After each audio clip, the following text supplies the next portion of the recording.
Hello and welcome to another Music Ally Focus with me, Music Ally's editor Joe Sparrow, and this is another of our podcasts looking into ethics and responsibility in the music industry.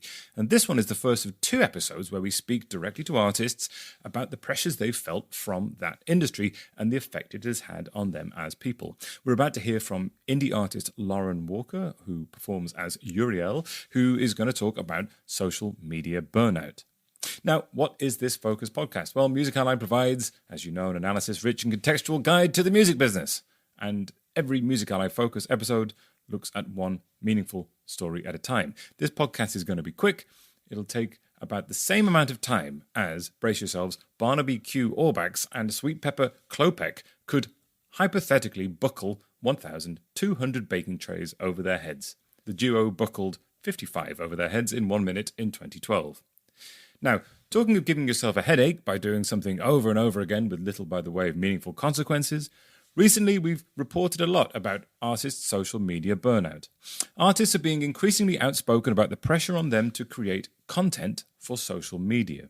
And if big-name artists like Halsey are voicing their concerns and experiencing that pressure, what about indie artists who don't have a team around them to support their efforts? So we wanted to speak to Lauren about her experiences of social media pressure as an indie artist, and she spoke about the crushing impact on her as a person as the result of the expectation to be on all the social media platforms all the time. Let's speak to Lauren now.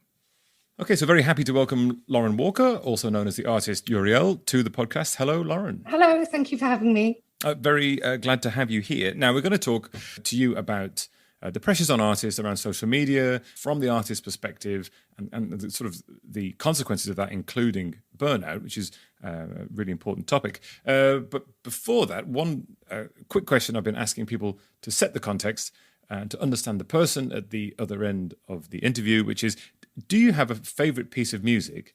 And what would that be if you could only take one with you? Oh, God. You've really put me on the spot. It's going to make all the following questions much easier.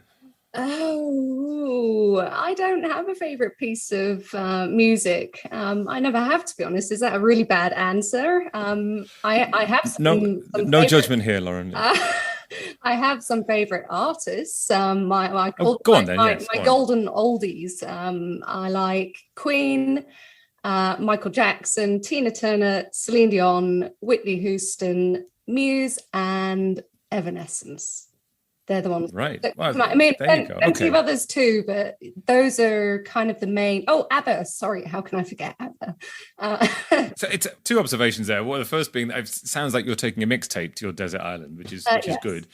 And wedding discos must be your absolute pleasure zone, because you've listed all the songs that get played. Fantastic. Okay, good. Well, thank you for that. Now, can you also just give us a quick explainer of who you are and what you do and your guise as the artist, Eurielle, as well? Yes, sure. So I'm an independent singer, songwriter, and soundtrack soloist. So I am totally self-releasing, self-managed. I do the whole shebang myself. Generally, I would probably say that my music falls into the contemporary classical genre overall, but it's got a very kind of strong fantasy element to it as well. Well, I'll put some links to your music around the podcast and people can check it out for themselves, of course, which we highly encourage. Now, let's move on to the main topic, which is we're talking about social media pressures on artists that can result in burnout. Mm-hmm. We've heard a lot from, increasingly in the last 12 months, especially a lot from artists who are being increasingly outspoken and talking about the pressures they feel under around creating content for social media, whether that's being pushed to do TikTok or feeling the pressure to be always on 24 hours a day across every platform. Before we dig much deeper into that, what is your experience then of social media pressures and burnout? For me, this is a daily lived experience which has been going on now for years, but intensifying, to the present day more and more. And I feel like I am living now in a perpetual state of anxiety because as an independent artist, you have to do so many different things. It's not just about writing a nice song and releasing it and it magically gets lots of streams. Obviously, there's a lot more to that. You have to be your own accountant, your own logistical manager, your own graphic designer, video editor. The list is just endless of the number of things that you need to do. And on top of that, we're being expected by the social media platforms and the streaming platforms. I'm going to kind of lump them into this because I think they're part of the problem.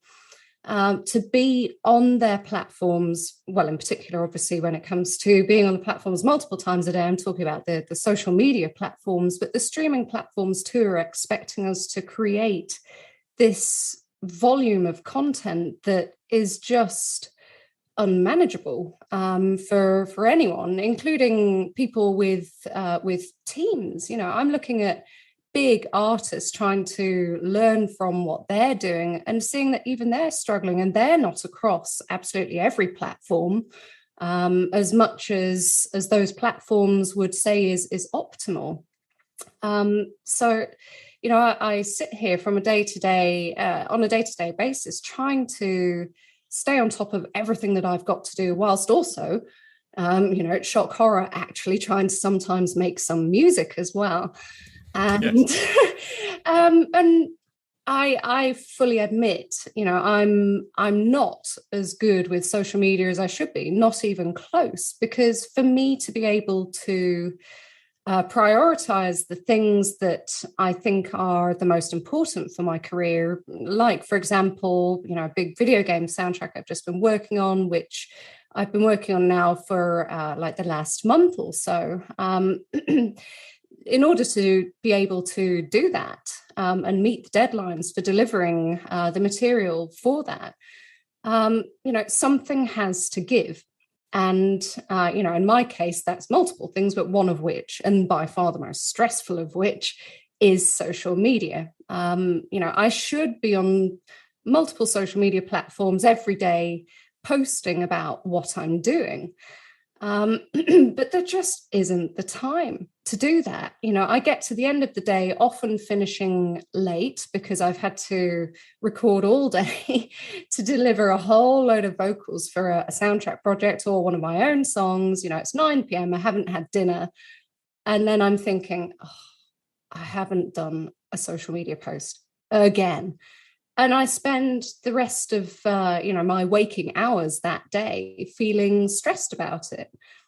First of all, what are the impacts that you felt in terms of, you're talking about that pressure to do this extra stuff, the social media, and there's, let's face it, there's virtually unlimited number of platforms. And if you include, live streaming platforms like Twitch or whatever, what has the impact been on you in terms of as a person, the human being at the center of it all? It just means that I feel like I can never switch off and take any time for myself. It's as if these days there's kind of no concept anymore of anyone having any personal time or space, which, for anyone in any career is obviously absolutely vital. Everybody needs to be able to take a bit of time for themselves to just power down and get a bit of rest and come back feeling refreshed. But if you're a public figure on a social media platform, you're just expected to kind of sacrifice that part of your life. And it's as if, the public expect a sort of all access all areas pass to your life at all times, 24/7. It's the fear of disconnecting from it because it feels like it will have a tangible impact on your career. And it's well known that these platforms are calibrated so that they reward people who post regularly on a predictable sort of schedule. So for anybody like me who finds that difficult because I have to prioritize other things that I consider, to be more important in the long run for my career, that has a negative impact because the algorithms don't, when I do post something, they don't surface my content as much. So there's a sort of punitive effect on people like me who aren't posting as frequently as the social media platforms would like. Again, talking about you personally here, you're an independent artist, you're self-managed. So your situation is where you are the boss, which is sometimes the worst person to have as a boss. I think anyone who's been freelance can attest. But we've heard examples, high-profile examples of artists saying, "My record label is pushing me to do more TikToks, and I don't want to do it. It's stressing me out," or high-profile things. But from your perspective, then, where do you feel the pressure is coming from on you? Because that's a bit more complicated, isn't it? It's not someone breathing down your neck. Yes. So having never been signed to a label, despite being close a few times, including recently, and also, the only managers I've ever been involved with, that was in the very early stages of my career when social media wasn't quite the big deal that it is now.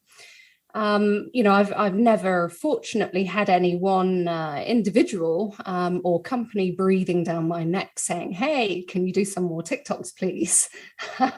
or a few more Instagram posts or whatever. But for me, I still feel that pressure just as keenly as anybody who might be signed to a label or have a manager or both, because it's coming directly from the social media platforms and the streaming platforms instead. There's no escaping that.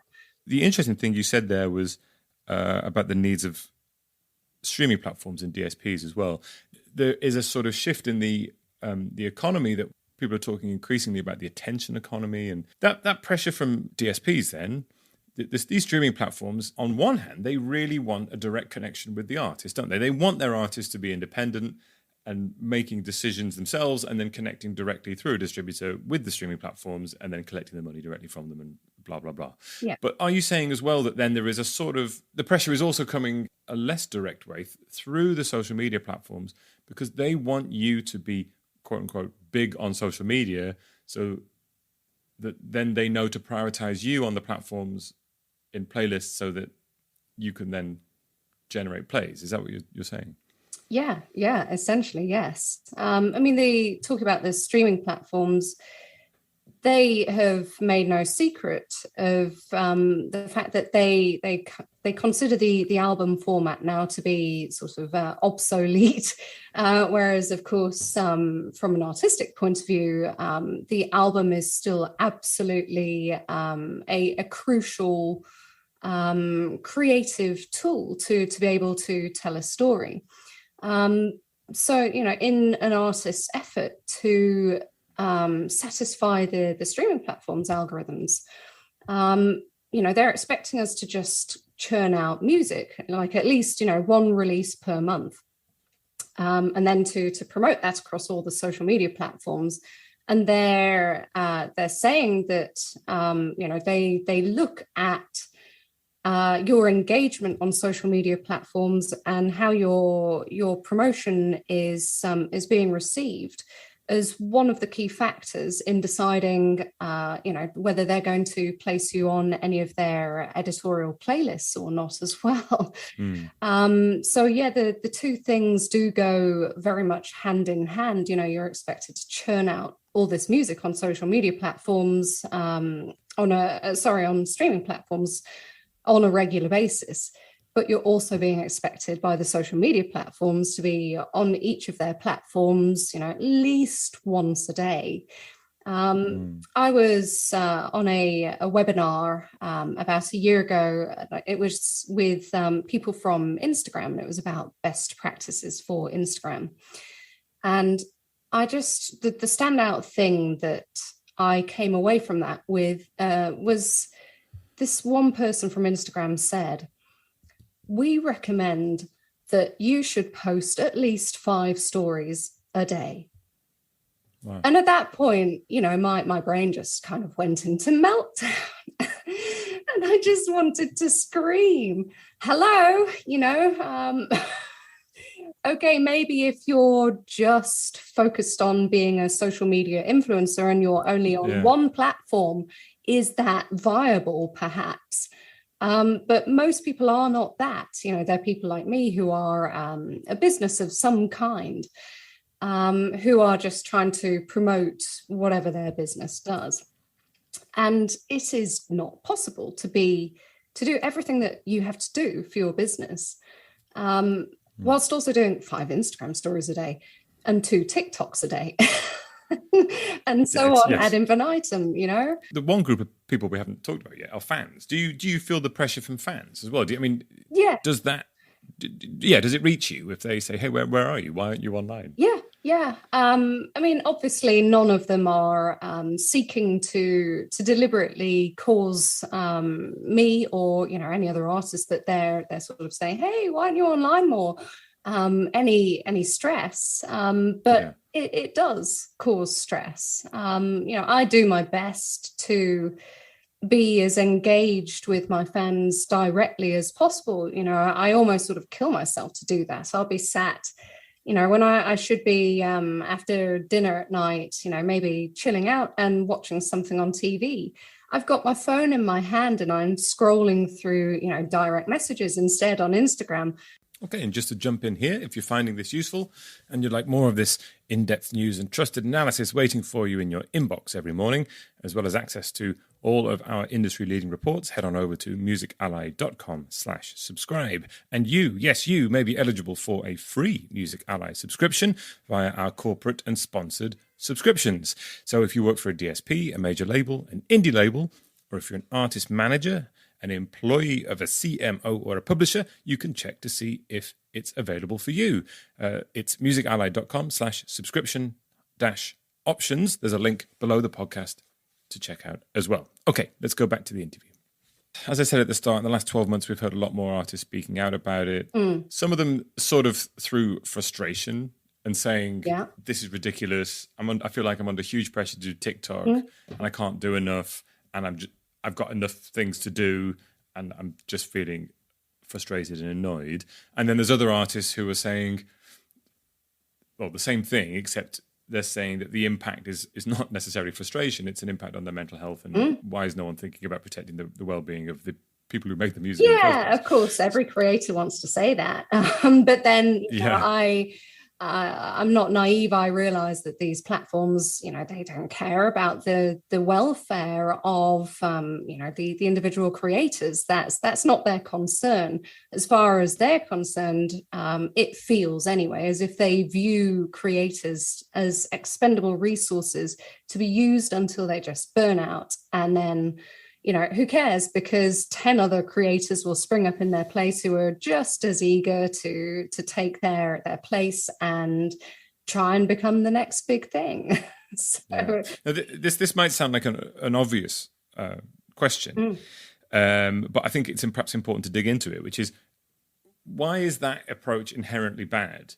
Can you explain the downside of the artist being treated in that way, being treated as disposable, sort of discrete points of creativity and then moving on? What is the consequence in terms of being an artist creating music? What is the sort of the end point of that? Well, I mean, aside from the burnout, which comes largely just from the sheer quantity of content that we're being expected to create, the other issue for me, and I'm sure many creators would agree with this, is it feels like there's a race to the bottom now in terms of the quality of content. Because we're being expected to create so much all the time, inevitably that has a negative effect on the quality of the content that we're producing. That is not good either for artistry or for consumers. But the other thing, that I can see that's going on with social media, and I would say especially with TikTok, is that artists are being Encouraged by, and I'm not sort of saying explicitly encouraged by the platform to do this, but it's happening anyway. They're being encouraged to become sort of novelty acts and gimmicks, in my opinion, and also to pander to whatever the latest trend is, because the competition is so fierce now. There are so many artists out there. And if you're a bit of a stick in the mud, like I sort of have been for the most part until now, where, I've sort of stuck to my guns and said, no, I'm going to keep focusing on original content, because I think in the long term, that is going to serve me the best. I'm playing the long game, but it's hard.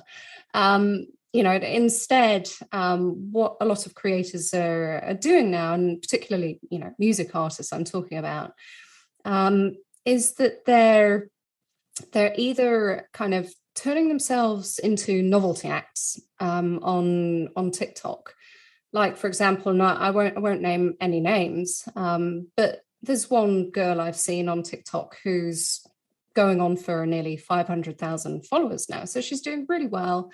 She's young, she's obviously talented, but she's sort of styled herself as this, and I quote, siren singer. And, I've been sort of thinking, oh God, here's this young, talented girl. She's doing really well. She obviously likes using TikTok and creating videos. And then suddenly one day, I see her post a video where she says, I feel exhausted and broken because I am so tired of trying to fight to get people to listen to my original music, and nobody seems to care. All people seem to want from me on TikTok is for me to just post siren singing videos. And I was really shocked by that because I just did not expect that from her. I thought she was having a whale of a time using TikTok because that's how her videos made it look. And then suddenly she posted that. And I was like, And, I don't take any pleasure in seeing, someone else's pain, especially not a fellow creator. But it made me feel a little bit vindicated insofar as, my strategy has always been to, as I said, stick to my guns and just produce my own original music and, try and make sure that that's as quality as possible. Such are the demands now from the streaming platforms and social media to release content really regularly, that I think is the truth that a lot of artists feel behind the content that they're creating. They feel like, A, the volume that they're having to create is exhausting, and B, the kind of content that they're being encouraged to create is soul destroying as well. Right, which presumably will have a sort of chilling effect on the music that they really want to create. Yeah, we have this incompatibility. We have then expectations that are related to it from streaming platforms that in a way that ties this perceived need to create social media content with support and success on the streaming platforms where money is generated around recorded music. So that already you're linking these things together. What are the next steps to make a better environment for artists then, with all this in mind? I'm working on the assumption that social media platforms are not going to hear this and change their algorithmic approach. But what is a constructive way forward? We're seeing more transparency and openness. What else could help? Well, I mean, you just sort of almost put the nail in the coffin there of, what I was going to say insofar as you said, assuming the social media platforms are not going to change their algorithms.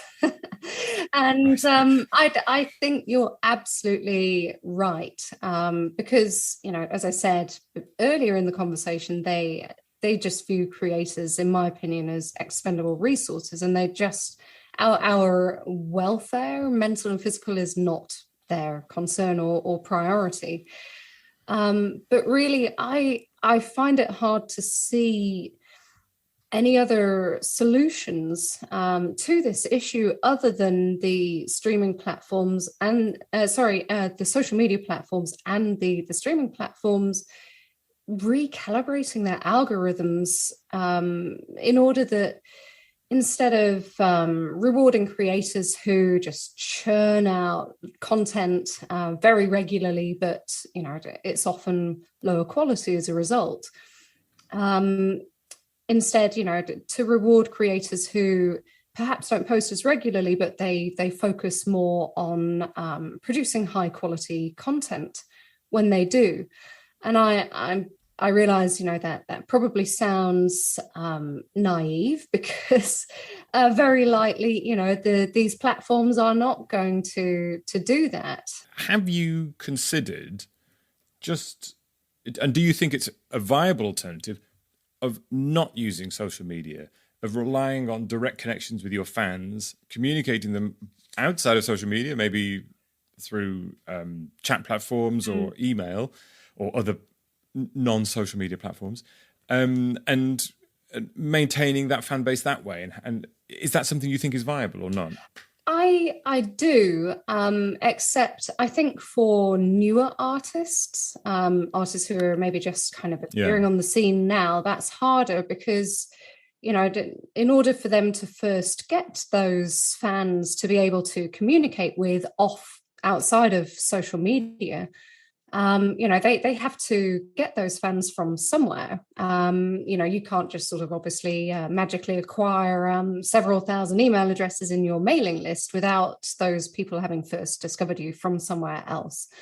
So for someone like me who's been around for a little while now and established a decent sized fan base, yes, I have the ability to go off platform, and I am seeing, via your publication, for example, mentions of these new companies that are coming out that are trying to facilitate this sort of Patreon style, but, with differences.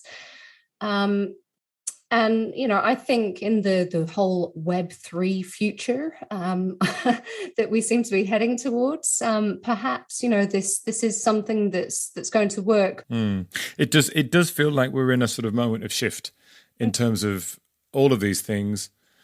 There is an increased focus on direct-to-fan. There is an increasing pushback against the increasing number of social media platforms. And if artists are starting to feel dissatisfied with the way that they are able to communicate their art, something's going to have to give, isn't it? And so it'll be interesting to see how a sizable element of the artistic community that feel that this is unsustainable and doesn't fit for them. And it'd be interesting to see how that actually resolves itself, because they're going to still want to create art and connect with people, aren't they? So, yes. Yeah. So, well, Lauren, thanks ever so much for joining us. Like I say, I will put some links to your work next to the podcast, and people can listen to it and hopefully connect with you directly in a way that doesn't cause you to be scrolling through DMs at 10:30 at night, which I think is preferable for everybody. Feel free to message me if you want. Thanks, Lauren. Thank you too. And there we go. So if you found that useful, please share this podcast on with someone else who you think will also get something out of it. And if you'd like to email me and give me your thoughts, it's joe@musically.com. It's joe@musically.com. Don't forget, we have a free weekly email called The Knowledge, which rounds up a bit of this and a bit of that, of the best analysis, news, marketing, insight, and skills from Music Ally. There's a link below the podcast, so sign up and impress your boss. And don't forget as well, you can check out to see if you are eligible for a free Music Ally subscription. That link is also beneath the podcast. So that's it from me, Joe Sparrow. Until next time, farewell.